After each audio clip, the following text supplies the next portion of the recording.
Media one കാളകൂട വിഷം എന്ന് പറഞ്ഞത് ഗോവിന്ദൻ മാസ്റ്ററാണ്. അതിന് സമാനമായി തന്നെ എല്ലാവരും വിമർശിക്കുന്ന ഒരു ചാനലാണ് റിപ്പോർട്ടർ, ട്രീ കട്ടർ ചാനൽ, മരമുറി ചാനൽ എന്നൊക്കെയാണ് അതിൻ്റെ അപരനാമങ്ങൾ എന്ന് നമുക്ക് പറയാം.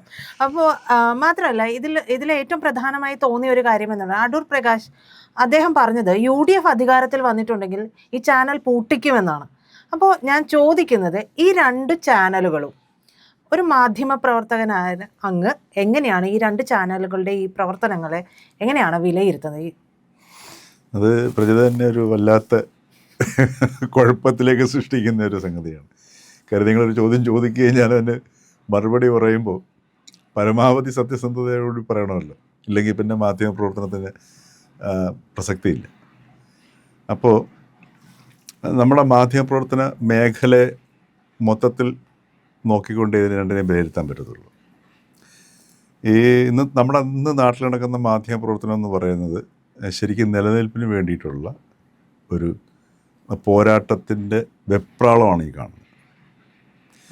അതായത് നിലനിൽപ്പിന് വേണ്ടി നമ്മളെ ജന്തുലോകത്തിൻ്റെ ഭാഗമാണ് അല്ലേ? നിലനിൽപ്പിന് വേണ്ടി നമ്മുടെ ജന്തുലോകത്തിൽ ഈ മനുഷ്യനല്ലാതെ വേറെ ഏതെങ്കിലും മൃഗങ്ങൾ ഇതുപോലെ പോരാടുന്നുണ്ടോ? സിമ്പിൾ ഇല്ല അല്ലേ? നമ്മൾ ഒന്നിനും വേണ്ട. നമ്മുടെ ഈ മാധ്യമ പ്രവർത്തകർ വളരെയധികം യുദ്ധം പ്രഖ്യാപിച്ചിരിക്കുന്ന ഒരു ജീവിയാണ് ഈ തെരുവ് നായകൾ. അവർ പോലും ഇപ്പം തെരുവ് നായയിൽ വന്ന ഒരു പരിണാമമുണ്ട്. തെരുവ് നായ്ക്കൾ പണ്ടൊക്കെ നമ്മളൊക്കെ ചെറുതിലെയൊക്കെ ആൾക്കാർ ചോദിക്കും, കുട്ടികൾ തമ്മിലൊക്കെ അടികൂടുന്ന സമയത്തൊക്കെ അധ്യാപകർ എന്തുകൂടെ ഈ നായ്ക്കൂട്ടങ്ങളൊക്കെ പരസ്പരം കടിച്ചു കീറുമെന്ന് ചോദിക്കുക. ഇപ്പം നമ്മൾ തെരുവിലേക്ക് നോക്കിക്കഴിഞ്ഞാൽ തെരുവ് നായ്ക്കളെല്ലാം കൂടെ ഒന്നിച്ച് സഞ്ചരിക്കുന്നു, ഒന്നിച്ച് കിടന്നുറങ്ങുന്നു. അവർക്ക് പിന്നെ ഭക്ഷണത്തിൻ്റെ തേടേണ്ട ആവശ്യമില്ല. നമ്മുടെ ഈ കുഴിമന്തിയും അതേപോലെ തന്നെ ഷവർമയൊക്കെ റോഡ് സൈഡിൽ ഇഷ്ടം പോലെ കിടപ്പുണ്ട്. അപ്പം അത് കഴിച്ചാൽ മതി. മാത്രമല്ല, ജന്തുലോകത്തിൽ മനുഷ്യനൊഴികെ വേറെ ആരും തന്നെ ഈ നിലനിൽപ്പിന് വേണ്ടി പോരാടുന്നില്ല. മറിച്ച് ഇന്ന് നമ്മുടെ കേരളത്തിൽ ഈ ചാനലുകളിൽ കാണുന്നത് നിലനിൽപ്പിന് വേണ്ടി പോരാടുക എന്നുള്ളതാണ്. ഉദാഹരണത്തിന് ഒരു എഡിറ്ററായിട്ട് ഒരു സ്ഥാപനത്തിൽ വെച്ച് കഴിഞ്ഞാൽ അയാൾക്ക് അവിടെ ആ എഡിറ്ററായിട്ട് നിലനിന്നുകൊണ്ട് ആ ചാനലിനെ പൊക്കിക്കൊണ്ടുവരിക, നിലനിൽപ്പിന് വേണ്ടി പോരാടുക. അയാളുടെ ആ സ്ഥാനം നിർത്താൻ വേണ്ടിയിട്ട് ഏത് വൃത്തികേടുകൾ വേണമെങ്കിലും കാണിക്കും. എന്ത് വൃത്തികേടാണെങ്കിലും റേറ്റിംഗ് കയറിയാൽ മതി. മനസ്സിലായി? ഇത് അതിദാരിദ്ര്യത്തിൽ നിന്നുണ്ടാകുന്നൊരു പ്രശ്നമാണ്. നമ്മുടെ അതിദാരിദ്ര്യം നിർമ്മാർജ്ജനം ചെയ്ത സ്റ്റേറ്റാണ് കേരളം എന്ന് പറയുന്നെങ്കിലും ഇന്ത്യയിൽ ഇത്രയും കൂടുതൽ അതിദാരിദ്ര്യം അനുഭവിക്കുന്ന ഒരു സമൂഹം വേറെയില്ല. അപ്പോൾ ഈ എൻ്റെ പൊസിഷൻ പോകുമോ ഇല്ലയോ എന്നുള്ളത് നോക്കിയിട്ടാണ് ഇതെല്ലാം കാണിക്കുന്നത്. ഒരു സമൂഹം ഏതെങ്കിലും രീതിയിൽ വളരെ രീതിയിൽ മോശമായിട്ട് പോവുകയോ അതല്ലെങ്കിൽ ജീർണതയിലേക്ക് പോവുകയോ ചെയ്യുന്ന സമയത്ത് ആ സമൂഹത്തിൻ്റെ ജീർണതയെ ഏത് അംശമാണ് ആ ജീർണിപ്പിക്കുന്നതെന്ന് തിരിച്ചറിയുക. അതിന് വാസ്തവം പറഞ്ഞു കഴിഞ്ഞാൽ സാധാരണ ഇപ്പോൾ കാണിക്കുന്ന ഈ ഗിമ്മിക്കുള്ള വ്യക്തികൾക്ക് സാധ്യമല്ല. അപ്പോൾ എന്ത് ഘടകമാണ്, അതായത് ഒരു ന്യൂക്ലിയർ സയൻറ്റിസ്റ്റിന് വേണ്ടതിനേക്കാൾ കൂടുതൽ ശ്രദ്ധ ഇന്ന് വർത്തമാനകാലത്തിൽ വേണ്ട സംഗതിയാണ് ഒരു മാധ്യമ പ്രവർത്തകന്. കാര്യം അതിസൂക്ഷ്മമായ ഏതെങ്കിലും ഘടകങ്ങളായിരിക്കും ഈ ഒരു സമൂഹത്തെ ജീർണതയിലേക്ക് കൊണ്ടുപോകുന്നത്. ഇന്നിപ്പം ഉദാഹരണത്തിന് കേരളത്തിൽ ഇപ്പോൾ ഈ ആത്മഹത്യ ഇങ്ങനെ വർദ്ധിച്ചു വരുന്നു. CJ റോയ് ആത്മഹത്യ ചെയ്തു. അദ്ദേഹം ഈ സമീപകാലത്ത് കണ്ട ഏറ്റവും വലിയ അതിദാരിദ്ര്യം അനുഭവിച്ച വ്യക്തിയാണ് CJ റോയ്. ആ അതിദാരിദ്ര്യം ഉള്ളതുകൊണ്ടാണ് അദ്ദേഹം ഏതൊക്കെയോ രീതിയിൽ അദ്ദേഹത്തിൻ്റെ ഇടപാടുകളുണ്ടായിരുന്നു. അത് അദ്ദേഹത്തിന് എപ്പോൾ നോക്കിയാലും പുറത്ത് വന്നു കഴിഞ്ഞാൽ അദ്ദേഹം ഇങ്ങനെ നിൽക്കത്തുള്ളായിരുന്നു അല്ലേ? വിജയ് സ്വയം പ്രകടിപ്പിച്ചുകൊണ്ട്. പക്ഷേ അദ്ദേഹത്തിന് പുറത്തു പറയാൻ അദ്ദേഹം നിൽക്കക്കള്ളി ഇല്ലാത്തൊരവസ്ഥയിലേക്ക് പോകുന്നു. അതെന്തുകൊണ്ടാണ്? ഈ നിലനിൽപ്പിനുള്ള ഭീഷണിയാണ്. എവിടെയാണോ നിൽക്കുന്നത് അത് നിലനിർത്താനുള്ള ശ്രമമാണ്. അപ്പം ഇതാണ് ദാരിദ്ര്യം എന്ന് പറയുന്ന സാധനം. അല്ലാതെ നമുക്ക് ഭക്ഷണം കിട്ടാത്തൊക്കെ ദാരിദ്ര്യമാണ്. പക്ഷെ അത് വർത്തമാന കാലഘട്ടത്തിൽ പരിഹരിക്കേണ്ട വിഷയമാണ്. മനുഷ്യന് ഭക്ഷണമില്ലാത്ത ദാരിദ്ര്യം ഉണ്ടല്ലോ. അപ്പൊ ഈ ദാരിദ്ര്യത്തിന് വയറ്റിപ്പിഴപ്പെന്ന് പറഞ്ഞ പ്രശ്നമാവും. വയറ്റിപ്പഴപ്പെന്ന് പറഞ്ഞാൽ ശരിയാവത്തില്ലത്. വയറ്റിപ്പഴപ്പെന്ന് വേണ്ടി, കാരണം വയറ്റിപ്പഴപ്പിന് വേണ്ടി പ്രവർത്തിക്കുന്നവരാണ് ബഹുഭൂരിപക്ഷം ആൾക്കാർ. നമ്മൾ ഉദാഹരണത്തിന് ഇപ്പം നമ്മൾ റോഡിലേക്ക് ഇറങ്ങുക, എത്രയോ മനുഷ്യരാണ് ഈ വയറ്റിപ്പഴപ്പിന് വേണ്ടി പ്രവർത്തിക്കുന്നത്. അവരുടെ പ്രവർത്തനങ്ങൾ കൊണ്ടാണ് നമ്മൾ പലപ്പോഴും ഉദാഹരണത്തിന് ഈ റോഡ് സൈഡിൽ സാധനങ്ങൾ വിൽക്കാൻ നിൽക്കുന്നവർ അല്ലേ? അവർ പുറത്തുനിന്ന് ഇവിടുന്ന സാധനങ്ങൾ വാങ്ങിക്കൊണ്ടിരുന്നു, ഒരു കൈക്കൂലിയോ വൃത്തികളോ കാണിക്കുക, ചില സാധനങ്ങൾ വിൽക്കുന്നു, അവരതിനകത്ത് നിന്ന് കാശെടുക്കുന്നു, ജീവിക്കുന്നു. ഇതൊക്കെ വയറ്റിപ്പറ്റി ചെയ്യുന്ന സാധനങ്ങൾ. സാർ, ഈ 2 ചാനലുകൾക്കെതിരെയും ആ വളരെ അതിരൂക്ഷമായ രീതിയിലാണ് അല്ല, അതുകൊണ്ട് അതിലേക്കാണ് ഞാൻ വരുന്നത്. അപ്പോൾ ഇവിടെ വരുന്ന സമയത്ത് ഇവിടെ താല്പര്യങ്ങളുടെ ബഹളമാണ്. അപ്പോൾ ഇത് വരുമ്പോൾ ഈ മാധ്യമങ്ങളുടെ നിലനിൽപ്പ്, ഈ മാധ്യമ പ്രവർത്തകരുടെ മാത്രം നിലനിൽപ്പിൻ്റെ അടിസ്ഥാനത്തിൽ മാധ്യമ പ്രവർത്തനം നടത്തുമ്പോൾ ഓരോ വ്യക്തിയും ആ വ്യക്തിയുടെ നിലനിൽപ്പിന് വേണ്ടിയാണ് ശ്രമിക്കുന്നത്. അപ്പോൾ അതിനകത്ത് എങ്ങനെ മാധ്യമപ്രവർത്തനം വരുന്നത്? അവിടെ മാധ്യമപ്രവർത്തനം പൂർണ്ണമായിട്ടും അപ്രത്യക്ഷമാവുകയാണ് ചെയ്യുന്നത്. മാധ്യമപ്രവർത്തനം എന്ന് പറയുന്ന സമയത്ത് ഒരു വിഷയത്തെ നമ്മൾ എങ്ങനെ സൂക്ഷ്മതയോടുകൂടി നോക്കി കാണുന്നു. നമുക്കൊരു കണ്ണട വേണമല്ലോ, കാഴ്ചപ്പാടെന്ന് പറഞ്ഞൊരു കണ്ണട വേണം. ഒരു ഉദാഹരണത്തിന് ഞാൻ പറഞ്ഞുതരാം. ഇപ്പോൾ ഒരു ചാനലിൽ ഇരുന്ന ഒരു വ്യക്തി പ്രഖ്യാപിക്കുകയാണ്, ഞാൻ CPM കാരനാണ്, ഞാൻ CPM വേണ്ടി വാദിക്കുന്നു. ഒരു പാർട്ടിക്കാരനെ പോലെ ആ ചാനലിൽ ഇരുന്ന് വാദിക്കുന്നു. വേറൊരു വ്യക്തി BJP കാരനാണെന്ന് പ്രഖ്യാപിക്കുന്നു. BJPക്ക് വേണ്ടി അങ്ങോട്ടും ഇങ്ങോട്ടും തമ്മിലടിക്കുന്നു.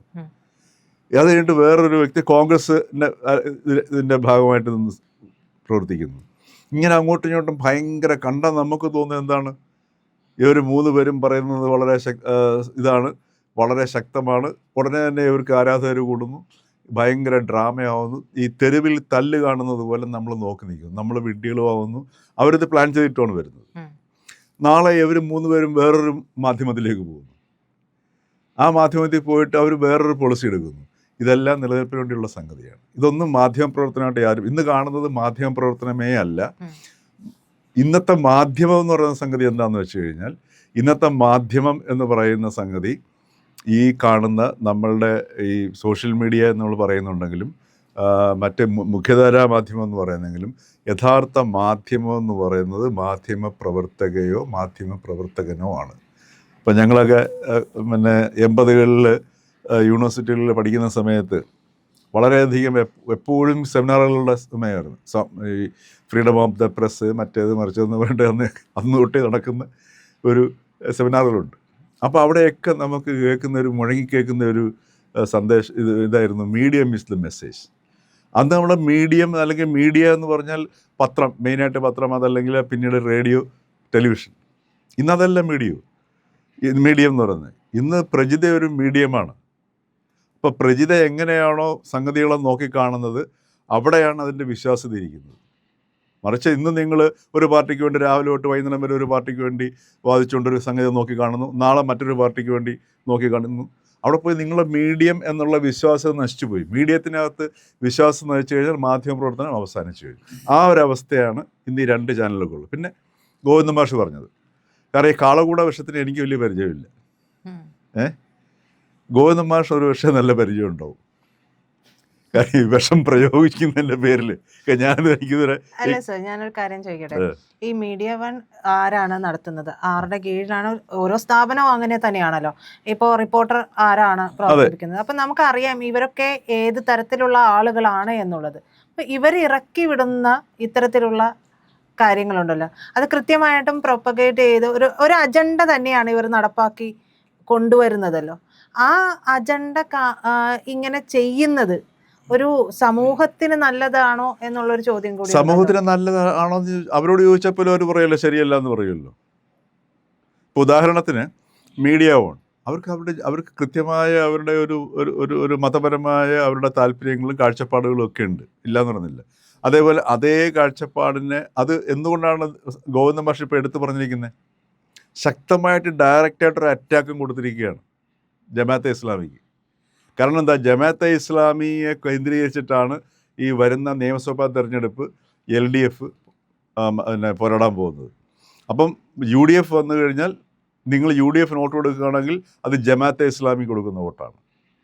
അപ്പോൾ ഇത്തരത്തിലുള്ള വളരെ ബുദ്ധിപരമായ പ്രയോഗമാണ് അവിടെ മാഷ് നടത്തിയിരിക്കുന്നത്.